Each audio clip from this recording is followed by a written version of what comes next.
Hey, what's up everybody? It's TrapGoku, YouTube's favorite Super Saiyan, coming at you with another live video commentary. I know y'all boys are probably like, dang, this man done dropped 2 videos in a week. Are we gonna get a third one? Well, let's just wait and find out. But in the meantime, while you waiting, go ahead and like, comment, and subscribe to my channel. Doing all these 3 things not only helps my channel grow, but it increases the quality and the quantity of the videos that I can produce for you guys.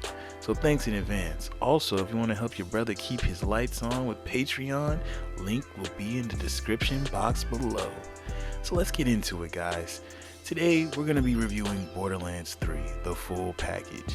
Now, I know you guys are probably asking yourselves one or two questions. Number one, why is this dude reviewing Borderlands 3 a year after it came out?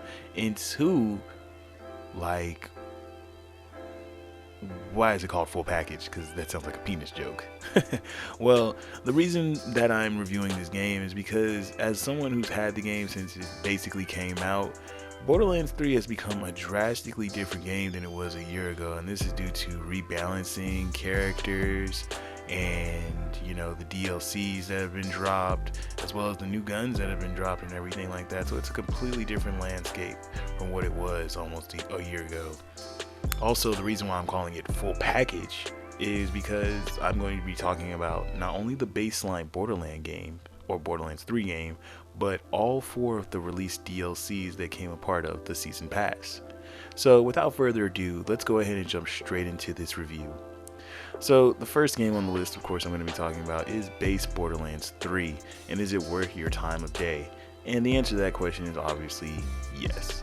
I feel like Borderlands 3 gets a lot of flack because it had a rough first year, but I feel like the game is a very outstanding entry into the shooter category. Now, in Borderlands 3, picks up 5 years after the events of Borderlands 2. The Vault Hunters are still pursuing the vaults, of course, and looking for the vault map to all the other vault maps out into the universe. It opens up with you coming back to Pandora, of course, to help Lilith out, but you don't stay on Pandora for too much longer. You actually end up leaving the planet a little bit after Lilith loses her powers. Spoiler alerts, I know. And you adventure through the different planets looking for vault keys, opening vaults, and ultimately trying to stop the Calypso twins, or Troy and Tyrene Calypso. These are the 2 main baddies of the Borderlands 3 game, and surprise, surprise, they're sirens. But they are very unique sirens, as they actually have what is known as a phase drain ability, allowing them to take the powers and, you know, life energy of other beings and iridium, which is very interesting concept for these villains and a very interesting siren power, I'm not gonna lie. However, there are some problems with Borderlands 3, so I'm just gonna go ahead and get those out of the way now. One of the bigger issues that a lot of people are polarized about with Borderlands 3 was the story. However, I really think the story was pretty good. It did a decent job of taking us to new places, introducing us to new characters. Shout out to my boy Wainwright motherfucking Jacobs, the hardest new introduced character out of Borderlands 3. Everything that man said is gold. He called someone a rat-faced bastard. I mean, he's the man. Ultimate Chad of the series. But other than Wainwright, all of the new characters that were introduced in this game kind of fell flat for me, especially the villains. I feel like that's what made the story a little weak for a lot of people, is that the villains and the antagonist were just not thrilling at all. You know, they were very one-dimensional in my case. There was no depth to their character or to anything they really had going on in the story, which really makes it hard to kind of get invested in the stakes of the universe, because I mean, they just don't hold any water with me. And speaking of characters who are bad, let's get it out the way. Ava's trash. End of discussion. However, talking about what makes Borderlands 3 such a wonderful game is the gameplay. Borderlands 3 has taken the Borderlands gameplay formula and put it on crack. The game flows a lot more fluidly. Combat feels just simply amazing. Gunplay feels amazing. Your shots feel impactful. The diversity in guns, like just to be able to literally throw a gun that will turn into 4 other guns and take on 4 enemies for you, is freaking crazy. And I feel like this game really wants the character to express themselves with different builds and different possibilities and really explore the game. And you know what I'm saying, for a game to be able to do all this and make a player want to explore different like options for themselves and try out different guns, I feel like Borderlands 3 gameplay did a really great job with that. All in all, I feel like Borderlands 3 is definitely worth the pickup price. I think it's like $20 right now at Walmart for the base game, or might be cheaper at other retailers. So, you know, if you guys really want to check that out, I feel like the base game is definitely worth it. It's a really solid game, and I think it's worth the pickup. Next, we're going to be diving straight into what I like to call the full package, which is the DLC packs. Now, each of these DLC packs, I'm just going to get it out the way. I loved each and every one of them. And I will tell you guys my favorite well, you guys probably guess my favorite throughout the video when I talk about it. So let's get into it. The first DLC pack, Moxxi's Heist of the Handsome Jackpot, came out on September 13th, 2019. And I have to say, the Handsome Jackpot is probably one of the funniest and very lighthearted DLCs, which really kind of gives me that Borderlands 2 vibe a lot. Now with the Handsome Jackpot, it involves you, the Vault Hunter, helping out Moxxi to reclaim a casino that was based off of stolen ideas of hers that Handsome Jack took and made his own. Like literally, Handsome Jack became a freaking loan shark, making dumb money from this casino. And after he died, the casino pretty much went to hell in a handbasket. And everyone has this like fight for my life, kill or be killed mentality in this casino that they can't escape. It's up to the Vault Hunter and returning character Timothy, the doppelganger from the pre-sequel who you get to play as. It's up to you guys to not only take back over the Handsome Jackpot, but, you know, also help Moxxi, you know, regain control of it through the use of the winning hand, which is basically Timothy's glove, and some other security codes found throughout the Handsome Jackpot. I feel like it's a really interesting game. I feel like it was a really interesting part of the game, actually, the DLC.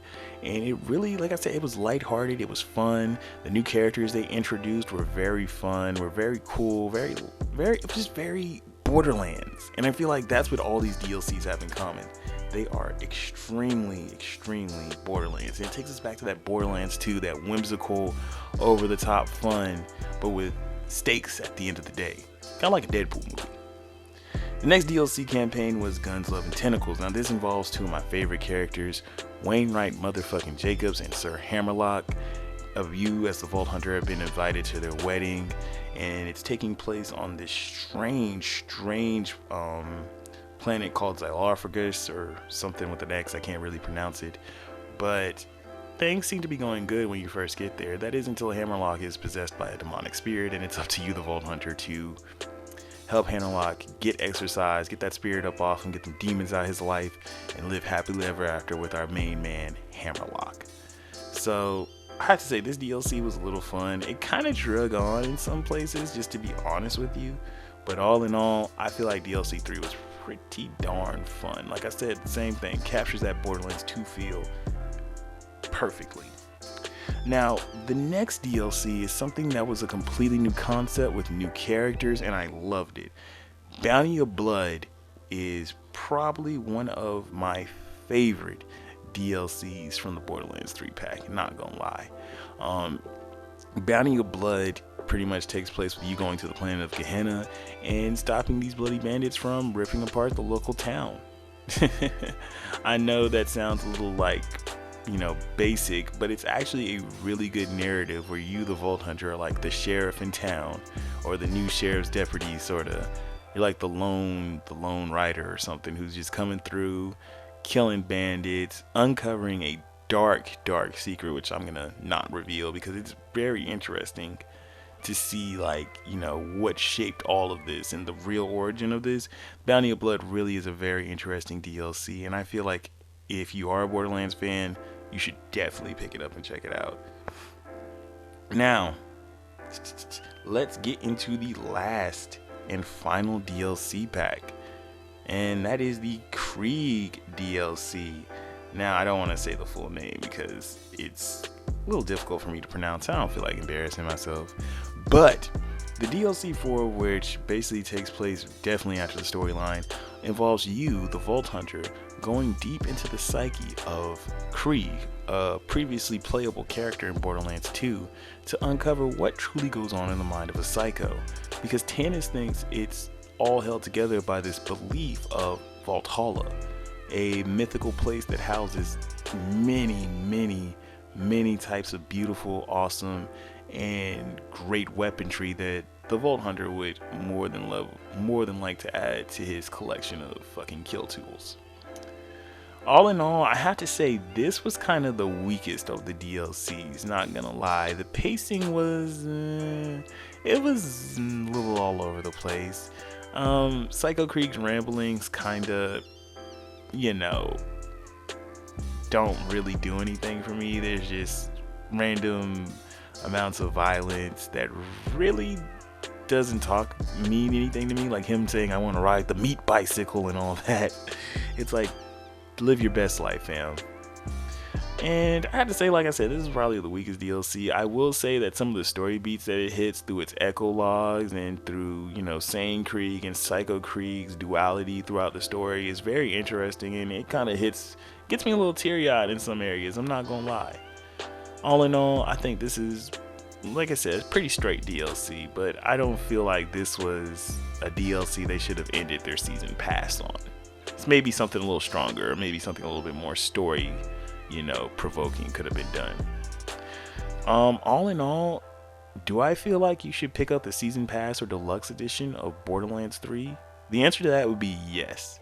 I feel like that Borderlands 3 is one of those games that's going to keep evolving and become better and better than it was the day before or the year before.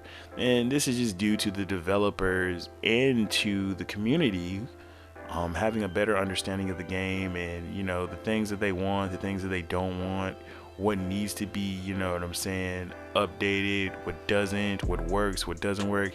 And I feel like through this past year of just experimentation, they have put Borderlands 3 in a really solid place. I feel like, it's a very fun game. It was always a fun game, but I feel like my fun has definitely increased, especially to the new balance patches they brought for Flak and Moze. It's just been a very great experience. And to be honest with you, I've never played a shooter as much as I played Borderlands 3. I think I have about 13 or 14 days of gameplay between all my characters. And also, if you guys want to, play some Borderlands 3, add me on PSN at TrapGoku. We could play together sometime.